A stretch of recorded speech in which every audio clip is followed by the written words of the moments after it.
என்று சொல்லி அந்த பெரியார்கள் வணக்கத்தில் ஈடுபட்டார்கள் என்று சொன்னால் உலகத்தில் எது நடந்தாலும் அவங்களுக்கு தெரியாது. அந்த வணக்கம் ஒண்ணுதான் தெரியுமே தவிர உலகத்தை சுற்றி தன்னை சுற்றி என்ன நடக்கிறதோ அது கண்ணு முன்னாடி நடக்கிற விஷயம் கூட அவங்களுக்கு தெரியாது.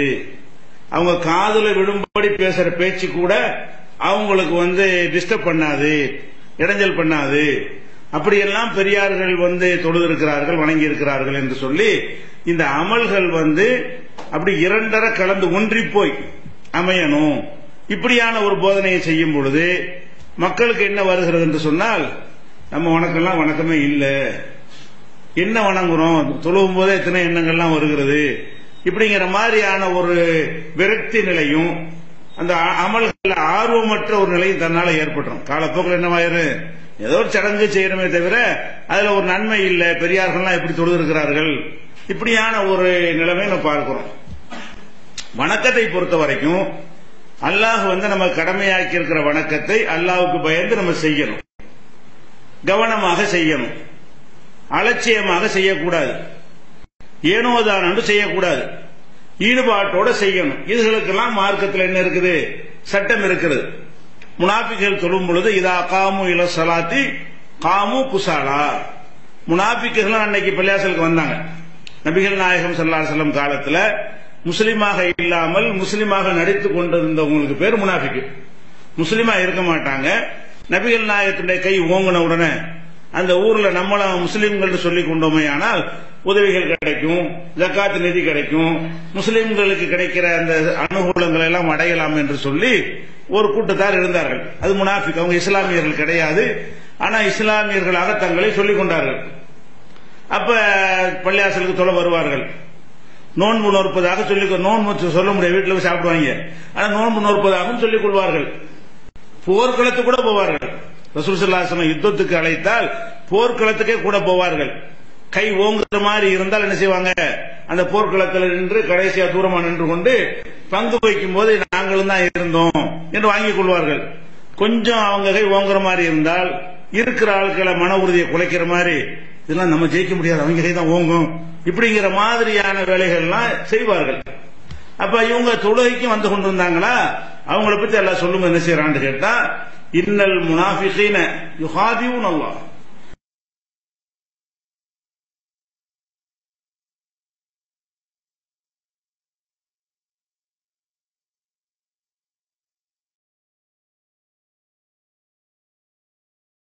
தூரமா நின்று கொண்டு பங்கு வைக்கும் போது நாங்களும் தான் இருந்தோம் என்று வாங்கிக் கொள்வார்கள்.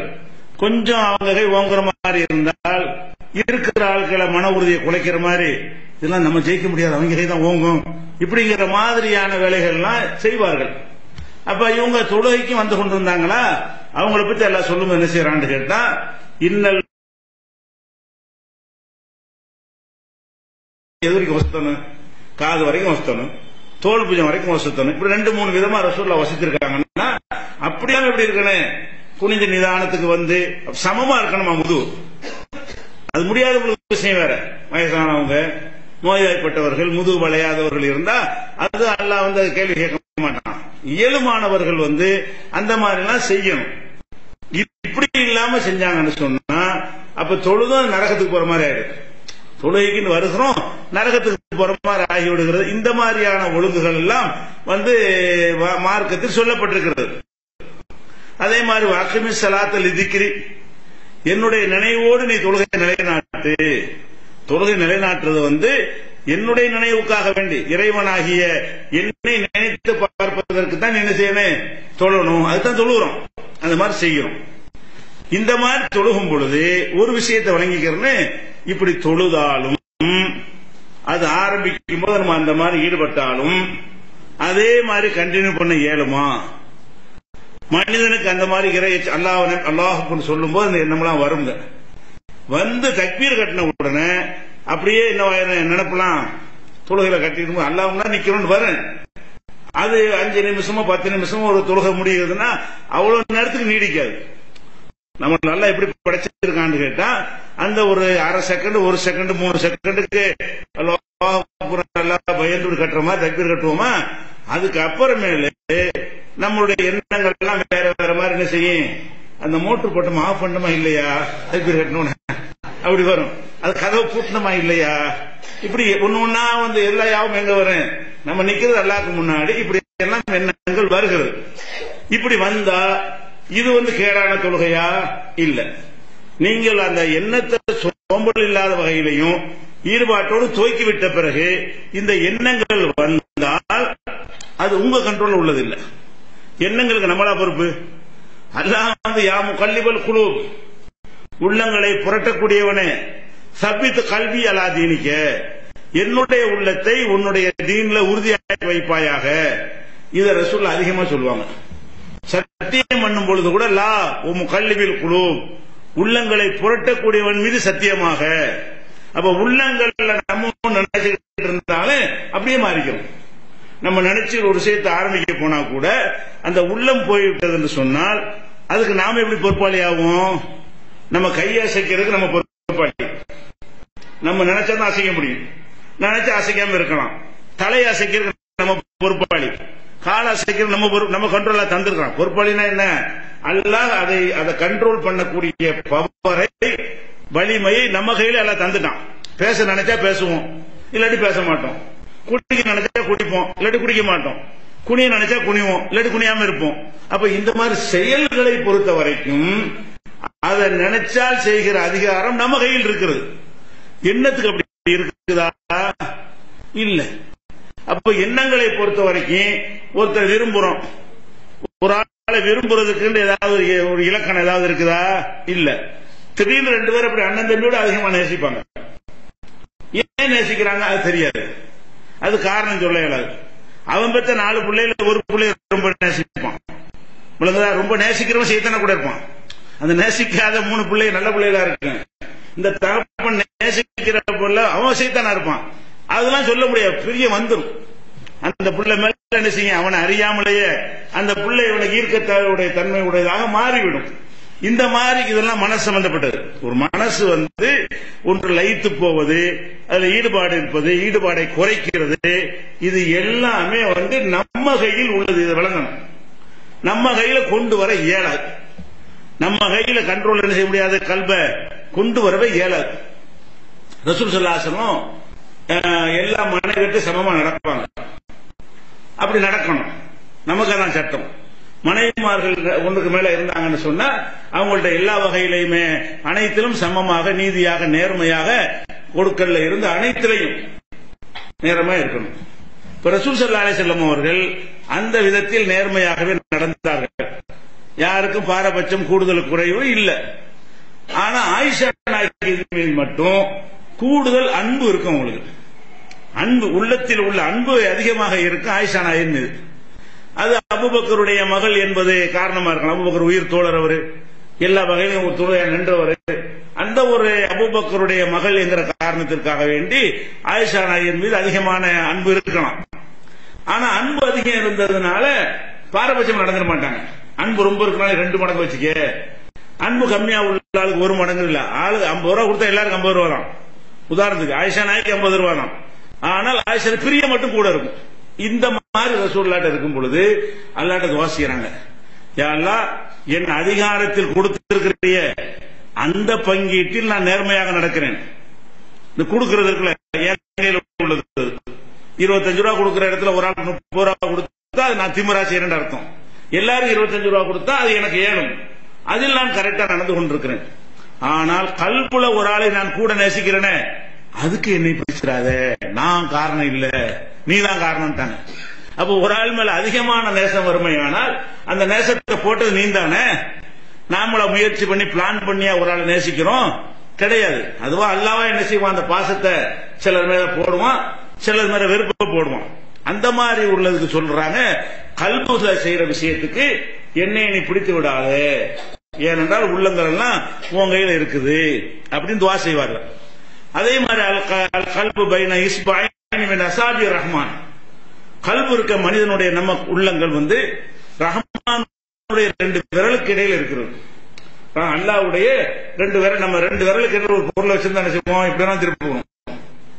2 விரல்ல ஒரு பொருளை வச்சிருந்தோம்னு சொன்னா அது 2 விரல்ல அடங்குறா, அவ்வளவு சின்ன பொருள் வச்சுக்கணும். பெரிய பொருள் 2 விரல்ல வச்சா மணிக்க செய்ய முடியாது.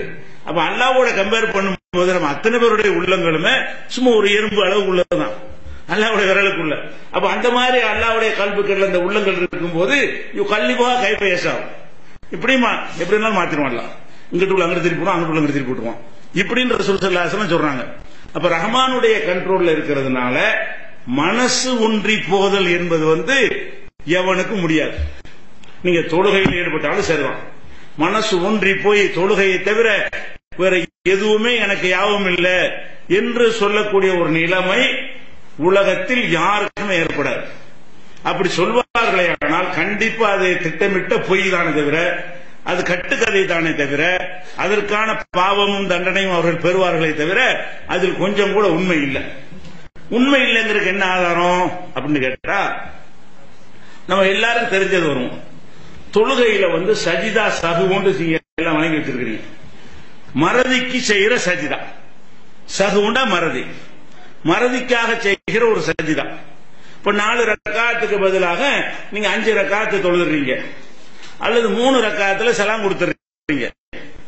தொழுகை 4 ரக்காத்து ரக்காத்து, 2வது ரக்காத்துல உட்கார்றீங்க, 3வது ரக்காத்துல 4வது ரக்காத்து நினைச்சு உட்கார்ந்துறீங்க. உட்கார்ந்து சலாம் கொடுத்தா ஒன்னு 1 ரக்காத்து மிஸ் ஆகி போச்சு. இப்ப யாவும் வருது, அல்லது ஒருத்தர் யாவப்படுத்துறாரு, நீங்க 3 ரக்காத்து தொழுதீங்க, இப்ப என்ன செய்யணும், டக்குன்னு எழுந்துச்சு அந்த 1 ரக்காத்து தொழுதுட்டு மறந்தோம்ல, அந்த மறதிக்காக வேண்டி 2 சஜிதாக்களை செய்யணும். அது சஜிதா சஹுங்கிறது. இந்த மறதி வந்ததற்காக வேண்டி அந்த சஜிதாவை செய்து விட்டோம் என்று சொன்னால் அதுக்கு அது நிவர்த்தி ஆகிவிடும். அப்ப இதுல என்ன விளங்குது, மறதி வராம தானே தொழணும் பாத்துக்க அப்படின்னு நல்லா சட்டம் வந்திருக்குமா? மறந்தேன்னு வச்சுக்க நடக்கிறது வேற. ஏன்னா நம்ம கையில இல்ல, இல்லாத ஒண்ணுக்கு இப்படி எல்லாம் உத்தரவு போடுவான். அவங்க கையில எல்லாத்தையும் வச்சிட்டு இருக்கும் பொழுது நீ மறக்கவே கூடாது பாத்துக்க. தொழுகை எத்தனை ரக்காத்துங்கிற மறந்த அது நடக்கிறதே வேற. அப்படி எல்லாம் நினைச்சிருந்தா சஜிதா சஹுன்னு ஒண்ணு இருக்குமா? இருக்காது. இதை நம்ம விளங்கி இந்த சஜிதா சஹு என்பதை சொல்லுகிறது. இந்த தொழுகையை எந்த வணக்கத்திலையுமே 2 ஒன்றி விட முடியாது. அதே மாதிரி இமாம் தொலை வைக்கிறார். தொலை வைக்கும் போது அவர் தவறு செஞ்சிடலாம்ல. தொலை வைக்கும் போது அவர் அத்தையாத்துல உட்கார எந்திரிச்சிருவார். அதாவது 2வது ரக்காத்துல உட்காரணும். அவர் முதல் ரக்காத்துல நினைச்சாரு வைங்க, அப்ப என்ன செய்வாரு, அல்லாஹ் எந்திரிச்சிருவார். அப்ப எந்திரிக்கும் போது நீங்க பின்னாடி நிக்கிறீங்க, நீங்க என்ன செய்யணும், தஸ்பீஹ் சொல்லணுமா இல்லையா? அப்ப பின்னாடி இருக்கிறவர்கள் சுப்ஹானல்லாஹ்னு சொல்லணும். பெண்களா இருந்தா கை தட்டணும். கை தட்டணும்னு என்ன செய்யணும், இமாமு விளங்கி கொள்ளணும், நம்ம மிஸ்டேக் பண்ணிட்டோம், நீங்க சுப்ஹானல்லாஹ்னு சத்தமா சொன்னீர்களே ஆனால் அல்லாஹ் அக்பர் உட்கார்றதுக்கு பதிலா அவர் எந்திரிச்சிட்டாரு, அல்ல தக்பீர் ஏற்றி ருக்குக்கு போகாம சைதாவுக்கு போயிட்டாரு நேரம். அப்படி போனாருங்க. அப்ப நீங்க என்ன செய்யணும், உடனே நீங்களும் சைதாவுக்கு போகாம நின்ற நிலையிலிருந்து சுப்ஹானல்லாஹ்னு சொல்லணும். அவர் அதை கரெக்ட் பண்ணுவாரு. எந்திரிச்சா உட்கார்ந்துருவாரு. உட்கார்ந்தா உட்கார வேண்டிய இடத்துல எந்திரிச்சா அது எந்திரிச்சிருவாரு. எந்திரிக்க வேண்டிய இடத்துல உட்கார்ந்து இருந்தாருன்னா எந்திரிச்சுக்குவாரு. அந்த திருத்துவதற்காக இப்படி வச்சிருக்கோம். இதையும் சொல்லி தர்றாங்க. இமாமா இருந்தாலும் வை மறக்க கூடாது, தஸ்பீக்கெல்லாம் வேலை கிடையாது, கரெக்டா தான் நீ செய்யணும் அப்படிங்கிற மாதிரி இருக்குமே. ஆனால் இந்த தஸ்பீக் எதுக்கு, தஸ்பீக்னா சுப்ஹானல்லாஹ் சொல்றது, தஸ்பீக்னா கை தட்டுறது. பெண்கள் மட்டும் கை தட்டி என்ன செய்யலாம், அந்த எனக்கு தூரத்தில் இருப்பாங்கல்ல சுப்ஹானல்லாஹ்ங்கிறது வந்துடும். அவங்க சுப்ஹானல்லாஹ் சொன்னாங்கன்னா குரல் கம்மி, ஆண்கள் குரலை விட அவங்களுடைய குரல் கம்மியா இருக்கும். அப்ப ஆண்கள் சப்புல யாரும் கவனிக்கல, பெண்கள் சப்புல இருந்து கவனிச்சுட்டாங்கன்னு வைங்க, அவங்க சுப்ஹானல்லாஹ்னா அவங்க சொல்ல அவங்களுக்கு தான் கேட்கணும், இமாம் வரைக்கும் வராது. அப்ப கை தட்டினா அந்த சத்தம் வந்து என்ன செய்வார் இமாமு, நம்ம ஒரு மிஸ்டேக் பண்ணிருக்கிறோம் யாபத்துக்கு வந்துடும். அப்ப இதுல இது என்ன தெரியுது, தொழுகை என்பதில் நீங்க ஈடுபட்டீங்கன்னு சொன்னா நீங்கள் மறப்பீர்கள். அப்படி மறந்தால் அவங்க கையை தட்டுவாங்க. கையை தட்டுறது உங்களுக்கு கவனத்துக்கு வரணும், அது முக்கியம். என்னது அப்படி 2.5 குழந்தை மெய் மறந்து போனா நீ சுப்ஹானல்லாஹ் சொன்னா அவருக்கு தெரியுமா? நீ மெய் மறந்து போறதுதான் தொழுகைன்னு இருந்தா நீ சுப்ஹானல்லாஹ் சொன்னா என்ன, அல்ஹம்துலில்லாஹ் சொன்னா என்ன, அவர் மெய் மறந்து நிற்பாரு. அப்ப சுப்ஹானல்லாஹ் சொன்னால் இமாம் தன்னை திருத்திக் கொள்வார் என்று சொன்னால் இமாமாக இருப்பவர் எப்படிதான் சொல்ல முடியும்? அங்க இருந்து சுப்ஹானல்லாஹ் வந்தா காதுல விழுவுற மாதிரி, அதை கிரகிக்கிற மாதிரி, அதை புரிஞ்சுக்கிற மாதிரி, புரிஞ்சுக்கிட்டு திருத்துற மாதிரி. இப்ப எங்க இன்வால்வ்மெண்ட் எங்க? நீங்க சொல்றது அவரையும் கவனிக்கிறாரு. நான் அப்படி ஒன்றி விட்டு நல்லா ஒன்று அப்படி இருந்தா இது சுபஹானல்லாஹ் இருக்குங்கிறேன். அப்ப நம்ம மார்க்கத்துல வந்து தவறு, இமாம் தவறு செய்யல, இது எல்லாரும் ஒத்துக்கிட்ட விஷயம் தானே. இது குர்ஆன் ஹதீஸ்ல உள்ளவங்க நம்மளும் ஒத்துக்கிறோம், மதுஹப்படி ஒத்துக்கிறாங்க. நான் சொன்ன இந்த ரெண்டு விஷயமே, சஜிதா சஹு என்பது மதுஹப்படி இருக்குது, நம்மள்ட்ட இருக்குது, 72 கூட்டத்திலையும் இருக்குது. அதே மாதிரி வந்து இந்த தஸ்பீஹ் செய்வதும் இந்த தஸ்பீஹ் கை தட்டுதல் என்பதும் தவறு செய்யும் பொழுது சுட்டி காட்டுவது என்பதும் தௌஹீத் ஜமாத்துக்கு மட்டும் உள்ளதா? அனைவரும் ஏற்றுக்கொண்ட ஒரு சட்டம் ஹதீஸ்ல இருக்குது. ஹதீஸ்ல இருக்கிற அனைத்து ஏத்துக்கிற மாட்டேங்கிறாங்கல்ல, இது ஏற்றுக்கொண்ட சட்டத்தில் உள்ளது. அப்ப நீங்க எல்லாரும் தான் ஏத்துக்கிட்டீங்க இத, அப்புறம் என்ன ஒன்றி போறதுங்கிறீங்க? ஒன்றுமே இல்லையே, மறக்க செய்யறோம். ஒரு ஆள் சுட்டி காட்டின கவனிக்க செய்யறோம், கவனிக்க வேணும்னு இருக்குது. அப்படிங்கும் பொழுது தொழுகையில தக்பீர் போகும்போது கரெக்டா கட்டிக்கணுமே தவிர அப்புறமேல நம்ம கையில் ஒண்ணுமே கிடையாது. அது அல்லாஹ் எப்படி சொல்றான் பாருங்க, போர்க்கள தொழுகைன்னு ஒண்ணு இருக்கு. இதுல நிறைய இந்த தப்லீக் இந்த புஸ்தகத்துல என்ன எழுதியிருக்காங்கன்னு சொல்றதுக்கு முன்னாடி அவ்வளவு இருக்கு. இந்த இபாதத்துல ஒன்றி போனார்கள் எழுதி வச்சுக்கிறாங்களே, அவ்வளவுக்கு ரத்தம் கொதிக்கிற மாதிரி இருக்கு. அல்லாஹ்வுடைய ரசூலை விட சஹாபாக்களை விட அவ்வளவுக்கு ஈடுபாடா தொழுதிருக்கிறாங்க. ரசூல்லா தொழுகை ஒண்ணுமில்லை, அந்த மாதிரி பெரியார்கள்லாம் தொழுதிருக்காங்களாம்.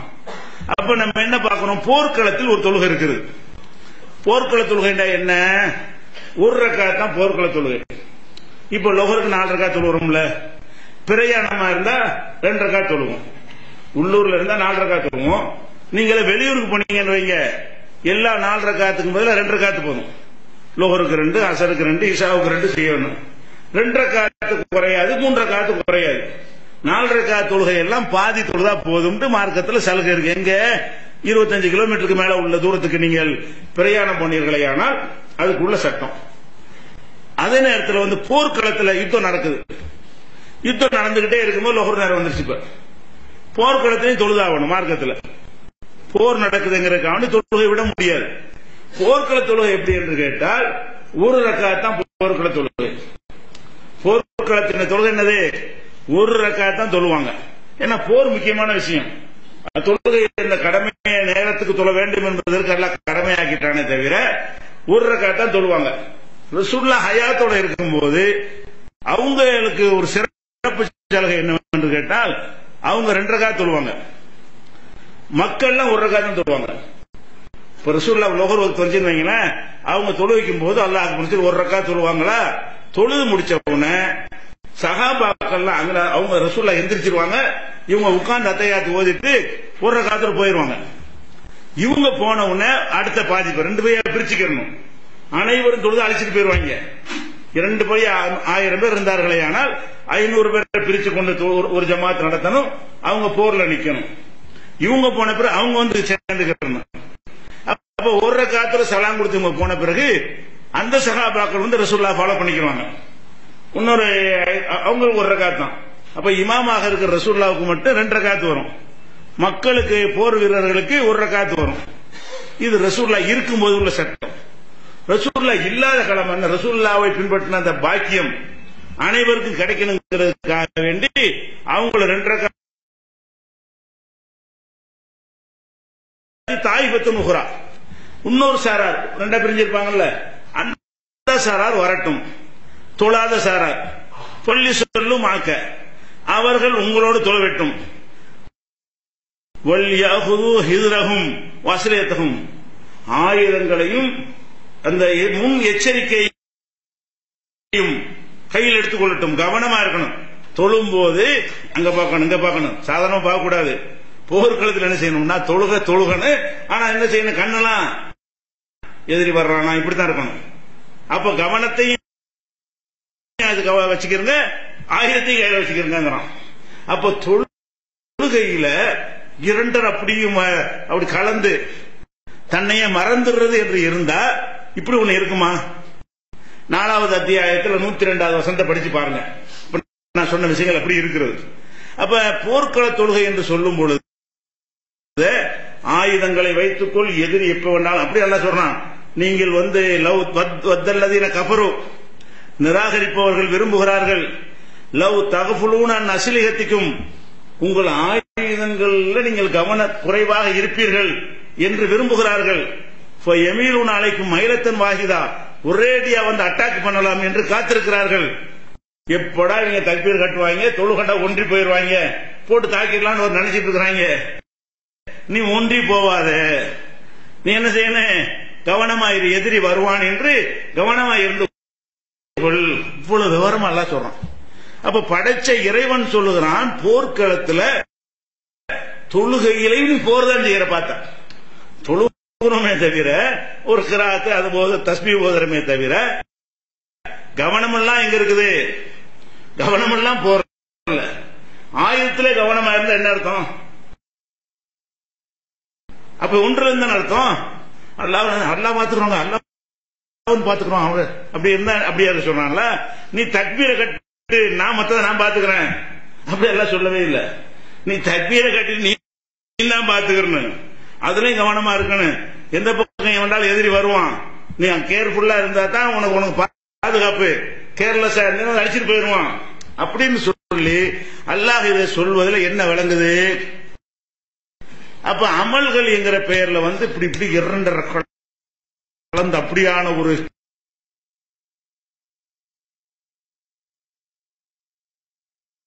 அடையணுங்கிறாங்களே, அது கிடையாது.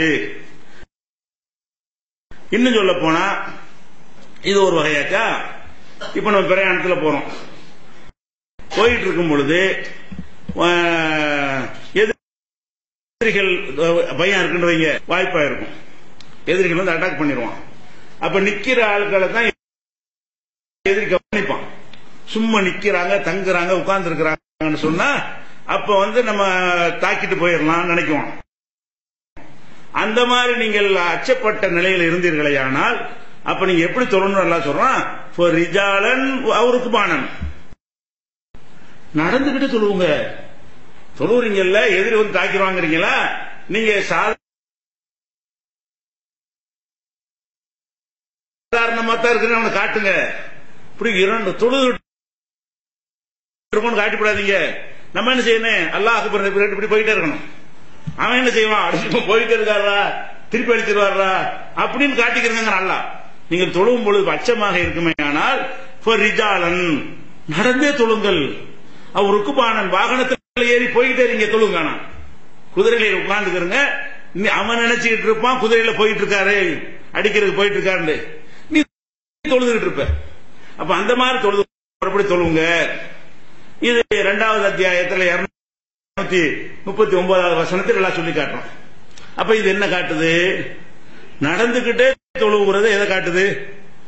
இரண்டரை கலக்கலன்னு காட்டுது, ஒன்றி போகலன்னு காட்டுது. ஒன்றி போன நடந்து போகும்போது எத்தனை கல் இருக்கும், முள்ளு இருக்கும், அனைத்தையும் பார்க்கணும்னு காட்டுது. நடந்து போனாலே என்ன அர்த்தம்? நடக்க முடியும். நடந்து போனீங்கன்னா பாதையில உள்ள மேடு பண்ணும் எல்லாத்தையும் பார்ப்போம், பாம்பு பதவி எல்லாத்தையும் பார்ப்போம். அனைத்தையும் பார்த்து கொண்டு அது நம்மளை தாக்கி விடாமல், அதுல அந்த கேடு நமக்கு வந்து விடாமல் கவனமாகத்தானே போய்கொண்டிருப்போம். அப்ப எங்க முழுசா தொழுகையில ஒன்றுறோம்? தொழுதுகிட்டு நடந்துகிட்டு தொழுகிறமே தவிர தொழுகை இல்லாதவன் எப்படி அந்த விஷயத்தை பாதையை கடந்து செல்வான்? அப்படித்தானே கடந்து போவோம். அப்ப இதெல்லாம் வந்து படிச்சு இருந்தால் இப்படி சொல்லுவாங்களா? பெரியார்கள் அப்படி தொழுதாங்க இப்படி தொழுதாங்கன்னு. இன்னொன்னு பாருங்க, ரசூல் ஸல்லல்லாஹு அலைஹி வஸல்லமுடைய அவங்கள்ட்ட பாடம் படித்த சஹாபாக்கள் எப்படி எல்லாம் அந்த விஷயத்தில் நடந்திருக்கிறாங்க. நபிகள் நாயகம் ஸல்லல்லாஹு அலைஹி வஸல்லம் அவர்கள் எந்த மாதிரி எல்லாம் இந்த தொழுகையில் இருந்து கொண்டு, அவங்க தானே ஒன்றி போறதா இருந்தா முதலிடம். ஒன்றி போவது என்று மார்க்கத்தில் இருக்குமே, ஆனால் முழுசா ஒன்றி போறதுக்கான தகுதி அல்லாஹ்வுடைய ரசூலுக்கு இருக்கிறது. அது அடுத்த தகுதி அவங்கள்ட்ட பாடம் படித்த சஹாபாக்களுக்கு, தோழர்களுக்கு, அவங்கள்ட்ட ட்ரைனிங் கொடுத்த தோழர்களுக்கு இருக்கணும்.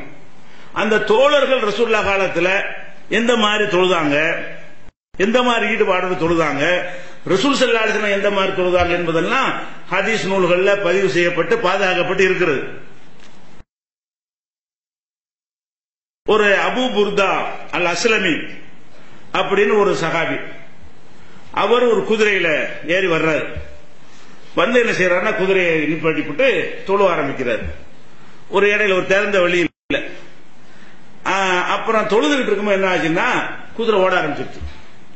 லேசா கட்டிக்கிட்டு வச்சிருப்பாரு, முடக்காம கட்டி தான் வச்சிருப்பாரு. இருந்தாலும் உருவிக்கிட்டு செஞ்சு குதிரை ஓடு தக்பீர் கட்டிட்டாரா, தொழ ஆரம்பிச்சுட்டாரா, ஓடுது. தொழுகையை விட்டுட்டு விரட்டாரு. தொழுதுகிட்டு இருந்த ஒரு தொழுகையை விட்டு விரட்டிட்டு போயிட்டு செய்யறாரு, குதிரைக்கு பின்னாடியே ஓடுறாரு. ஓடிட்டு புடிச்சிட்டு வந்துடுறாரு. புடிச்சிட்டு வந்து மரம் கட்டி போட்டு மறுபடி தொழ ஆரம்பிக்கிறாரு. அப்போ கொஞ்சம் அங்க ஒரு ஆளு, இந்த சக்கரையா மூலம் ஒரு ஆள் இருந்திருப்பார் போல இருக்கு, இந்த புத்தகம் எழுதினார்ல, அவர் என்ன செய்யறாரு,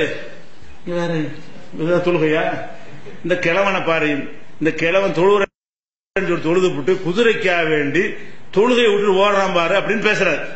உந்துரையிலாகாத ஷேக், இந்த கிழவரை பாருங்கள், தரக்க சலாத்தகு, தொழுகை விட்டு விட்டார், மின் அஜலி பரிசு, அவருடைய குதிரையின் காரணமாக அவர் தொழுகை விட்டுட்டாரு, குதிரைக்கு போனா போயிட்டு போத அதுக்காக தொழுகை விடுறதா அப்படின்னு ஒருத்தர் பேசிடுறாரு. அப்ப இவர் காதல விழுந்துருச்சு. இவர் என்ன செய்யறாரு, அவர் சொல்றாரு, இந்த என் வீடு ரொம்ப தூரத்தில் இருக்கிறது, நான் பாடி தொழுகைன்னு வை, குதிரை எங்கேயோ போய் காணா போச்சுன்னு சொன்னா நான் போய் வீட்டுக்கு போய் சேர முடியாது, ராத்திரில எனக்கு வீட்டுக்கு போய் சேர முடியாது, நான் வீட்டுக்கு ராத்திரிக்கு போய் சேர்ந்து ஆக வேண்டிய நிலையில் நான் இருக்கிறேன். தூரம் தொழில் தனியாக என்னுடைய மனைவி மாத்திரம் இருப்பாரு. நான் பாட்டுக்கு இங்க குதிரை போனா போயிட்டு போய் நின்றேன்னு சொன்னா உனக்கு வாகனம் இருக்கணும் சேர்ந்துருவேன், எனக்கு ஒண்ணும் இல்ல, நடந்து போய் சேர்ற அளவுக்கு வெகு தூரத்தில் இருக்கிறது. அதனால நான் அந்த குதிரையை பிடிச்சாதான் நான் கரெக்டான நேரத்துக்கு வீடு போய் சேர முடியும் இருட்டுறதுக்குள்ள. அது போக நபிகள் நாயகம் ஸல்லல்லாஹு அலைஹி வஸல்லம் அவர்கள் இது மாதிரியான நேரங்கள்ல எங்களுக்கு எளிமையான வழியைத்தான் கற்று தந்திருக்கிறார்கள்.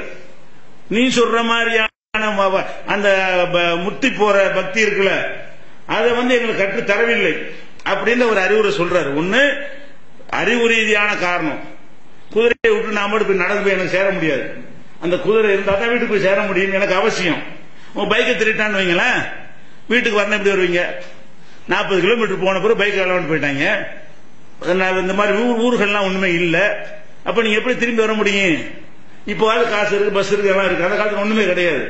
அப்ப அங்க இருந்து சேர முடியாத ஒரு நிலைமை எல்லாம் ஏற்பட்டு போயிருங்கிற வகையில அவர் திங்க் பண்றாரு, நம்ம தொழுகைன்னு சொல்லி மூழ்கிட்டோம்னா வீட்டுக்கு போய் சேரணும், குடும்பத்தை பாதுகாக்கணும், அவங்களுக்கு செய்ய வேண்டியதை நம்ம செய்யணும், இப்ப நம்மளும் போய் சேஃப்டியா போய் அப்படின்னா கணக்கு பண்ணி ஓடி போய் குதிரையை பிடிச்சிட்டு என்ன செய்யறாரு, ஒழுங்கா கட்டிப்பட்டு மர தொழுகிறார்.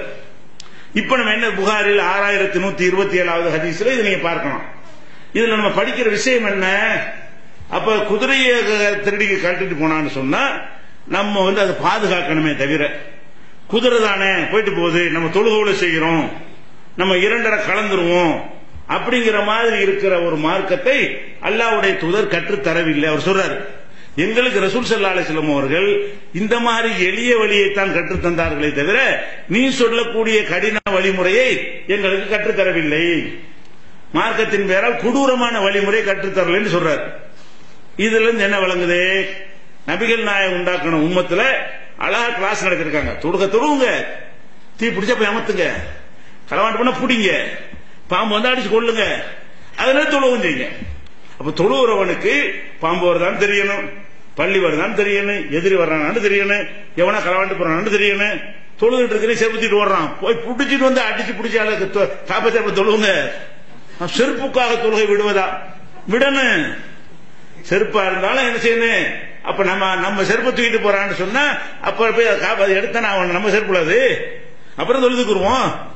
அப்ப உங்க இறைவனுடைய தூதர் அந்த வழியை காட்டி இருக்கும் பொழுது இவன் மற்றவனுக்கு நம்ம ஏன் பார்க்கணும், அல்லாஹ்வுடைய ரசூல் தான் அந்த வழியை காட்டுறாங்க. அப்ப இதை ஒன்று பார்க்கிறோம். அப்ப நபிகள் நாயகம் ஸல்லல்லாஹு அலைஹி வஸல்லம் காலத்துல தொழுகைக்கு பெண்கள்லாம் வந்தாங்க. அது நம்ம காலத்துல கூட கொஞ்சம் பிரிச்சிடறோம், கீழே பெண்கள் மேல ஆண்கள் அது மாதிரியான பிரிச்சிடறோம். அப்ப மாடியில் அங்க கிடையாது தானே, ஒரே ஓபன் பிளஸா இருக்கும். மாடியில பெண்கள் கீழே ஆண்கள்லாம் பிரிக்க முடியாது, இப்படி இருப்பாங்க, பாதி பாதி ஆண்கள் இருப்பாங்க, பின்னாடி பாதியில் பெண்கள் இருப்பாங்க. திரையும் போடப்படாது, திரை போட்டு மறைக்க மாட்டாங்க. அப்ப அந்த மாதிரி தொழுகை நடக்கும் பொழுது அன்றைய சகாபாக்கள் வறுமையில் இருந்தாங்களா, ஆரம்ப காலத்துல ரொம்ப வறுமை, யாருக்குமே ஒரு போதுமான ஆடை இருக்காது.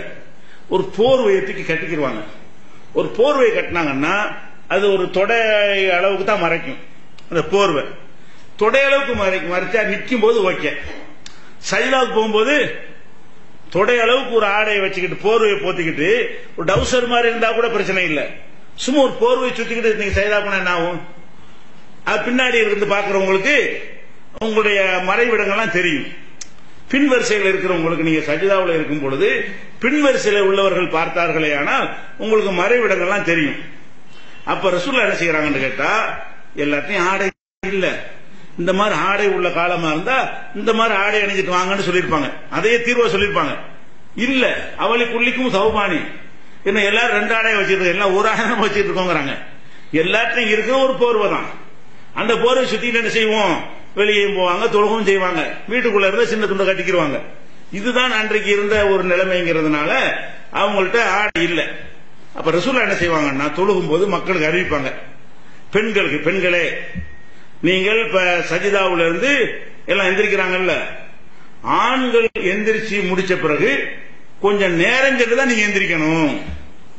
பெண்கள் சஜிதாவுல எந்திரிக்கிறாங்கல்ல, இப்ப சஜிதாவுல இருந்து ஒரே நேரத்தில் எந்திரிச்சார்களே ஆனால் இவர் சஜிதாவுல எந்திரிப்பார்ல, அப்ப இவர் இந்த டிரெஸ் தொடை அளவுக்கு உள்ள டிரெஸ் தான் இருக்கிறது, ஒரு போர்வை. அப்ப அவருடைய பின்பகுதிகள் எல்லாம் பெண்கள் கண்ணுல படக்கூடிய நிலைமை ஏற்பட்டிருக்கும். அப்ப ரசூல் ஸல்லல்லாஹு அலைஹி வஸல்லம் பெண்களுக்கு சொன்னாங்க, எப்படி சொன்னாங்கன்னா, லா தர்ஃபஅன்ன ரூஸகுன்ன, உங்களுடைய தலைகளை உயர்த்தி விடாதீர்கள், ஹத்தா யஸ்தவிய ரிஜாலு ஜுலூசன், ஆண்கள் உட்கார்ற வரைக்கும்.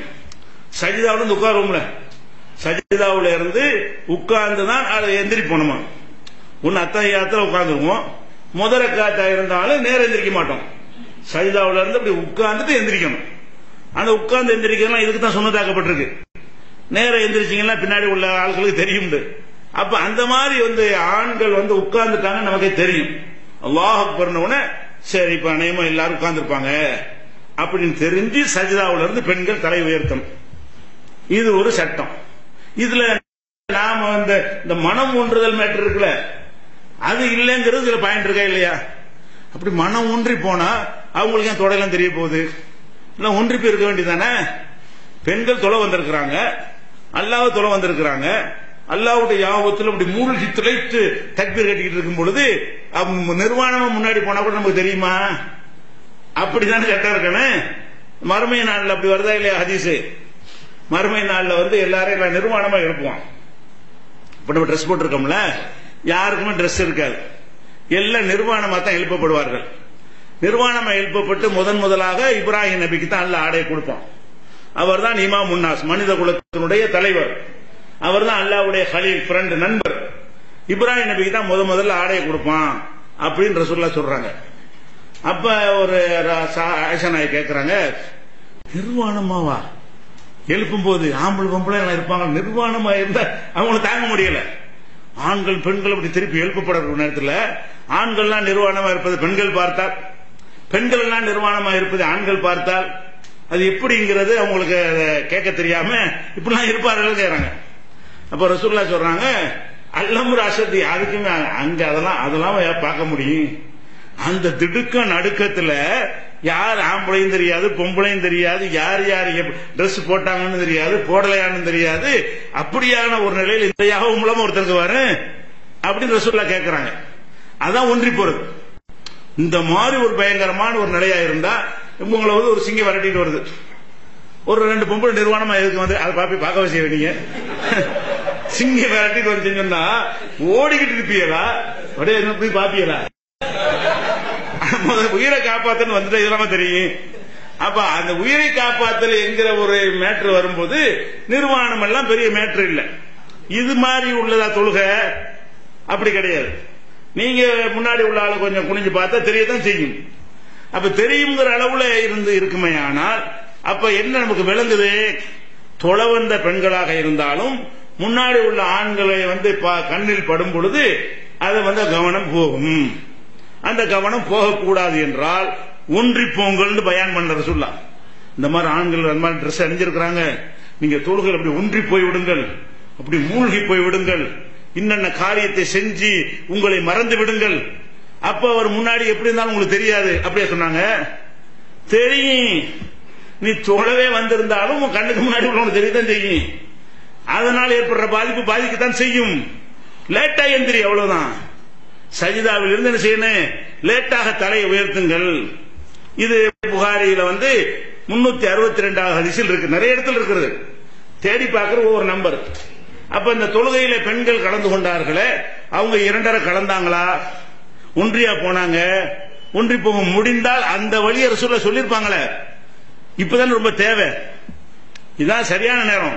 இந்த மாதிரி ட்ரெஸ் கம்மியா இருக்கிறாங்க, ஒருத்தர் பாத்திரக்கூடாது, அதனால நீங்க அப்படி மனம் ஒன்றி போயிருங்க, அதுக்கு இதான் வழிமுறை அப்படின்னு ரசூலுல்லாஹ் சொல்லி தந்திருந்தா இவங்க சொல்றதை ஏத்துக்கலாம். இந்த ஷேகுமார்கள், சூபியாக்கள், பெரியார்கள் தொழுகையில ஒன்றி போனவர்கள் எல்லாம் கதை விடுறாங்களே, இதெல்லாம் நம்ம எப்ப ஏத்துக்கலாம்? ரசூலுல்லாஹ் அந்த வழியை காட்டி தந்திருந்தா தான். யதார்த்தமா மனுஷனாத்தான் இருப்பான். தொழுகையிலையும், தொழுகைக்கு வெளியில எப்படி மனுஷன் மனிதனாக இருப்பானோ, தொழுகைக்கு உள்ளேயும் அவன் என்ன செய்வான்? பேச மாட்டான். அவன் கண்ட்ரோல்ல உள்ளதற்கு தக்பீர் கட்டிட்டு நல்லா இருக்கலான்னு கேட்க மாட்டான், விளங்குதா? ஆனா என்ன வரும்? நோயாளி மாதிரி வந்தா மனசுல பாவமா ஒரு மாதிரியா இருக்காரு நினைப்பு வரும். ஆனா அவருக்கு விசாரிக்க மாட்டோம். அதுதான் வித்தியாசம்.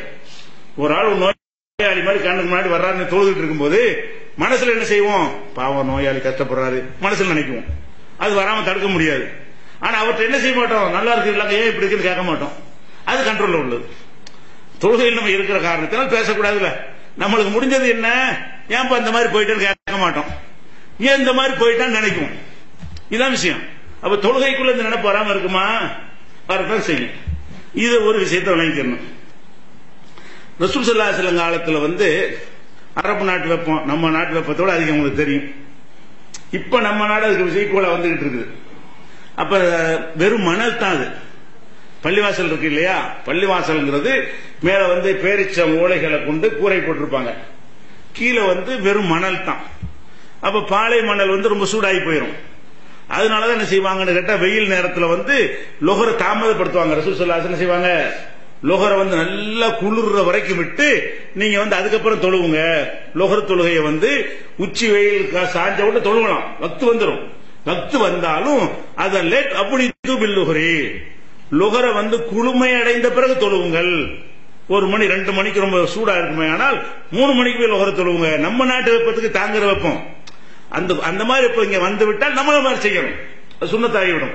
அப்ப அந்த வெப்பம் நரக நெருப்பு மாதிரி இருக்கும். நெத்தியை கொண்டு கீழே வைக்க முடியாது, தரையில் நிக்க முடியாது. அந்த மண் அப்படி கொதிக்கும் போது நிக்க முடியாது. அப்ப என்ன செய்வாங்க?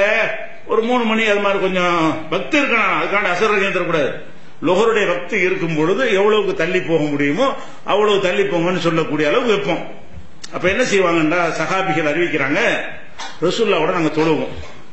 தொழுவும் போது கால் பாதம் பத்தி என்ன புலி இருக்கிறாங்க என்பதையும் நபிகள் நாயகம் செல்லும் அவர்கள் அந்த புழுவுக்கு எதிராக எப்படியெல்லாம்